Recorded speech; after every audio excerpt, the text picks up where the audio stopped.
This is Crazy on Bears.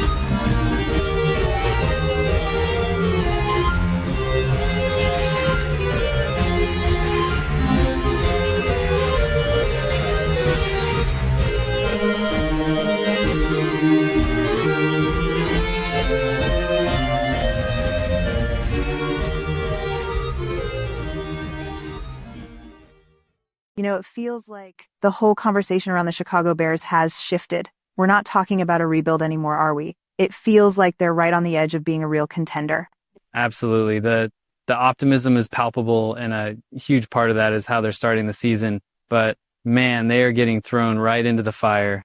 The Chicago Bears are kicking off the 2025 season with a truly challenging schedule, facing 10 teams that made the playoffs last year. Their season opener is a massive Monday Night Football game against the Minnesota Vikings, which could also be the NFL debut for their rookie quarterback, JJ McCarthy. Right after that, they have a quick turnaround for a road game against the defending NFC North champions, the Detroit Lions, which is a big game for our new head coach, Ben Johnson, facing his old team. That opening stretch is brutal. It really sets the tone immediately for whether this Bears team is for real or not. You find out what you're made of in week 1 and 2 right there. Definitely a baptism by fire for Caleb and the team. So how have they specifically addressed the issues that plagued them last year, especially on that offensive line? Oh, this is the biggest story of their offseason, and maybe the most important one. One of the biggest stories for the Bears this offseason has been the complete transformation of their offensive line. They've brought in veteran guards Joe Thuney and Jonah Jackson, plus center Drew Dahlman, really shoring up the interior. These guys, along with tackles Darnell Wright and Braxton Jones, are being called one of the most improved units in the league. This is huge for protecting Caleb Williams, who took a league-high 68 sacks last year. That's a game changer. If Williams has more time to throw, his numbers are going to jump and the whole offense opens up. It's as simple as that. Got it. So more time equals better plays. Well, it's more than that. It's not just about preventing sacks. It's about when those sacks happen.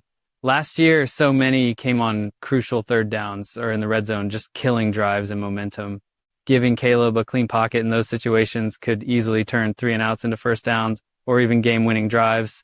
It's the difference between just surviving and actually thriving offensively. Absolutely. That protection is paramount. Now, while the offense is getting a major facelift, what's the story on the defensive side of the ball? Have they maintained that high level of play? That's the other half of the equation, and it's looking pretty solid. On the flip side, the Bears' defense has actually been a consistent strength, ranking highly in points allowed, 13th last year, even if they gave up more yards.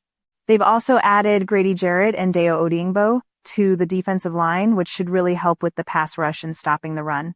Plus, the new defensive coordinator, Dennis Allen, is known for being more aggressive, which could mean more turnovers and disruptive plays.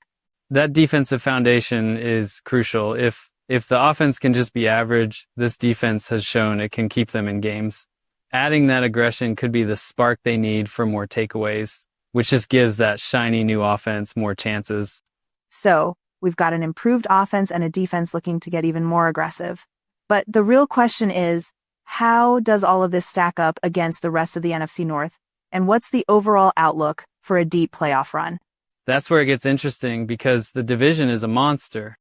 The biggest factor driving this optimism is definitely new head coach Ben Johnson.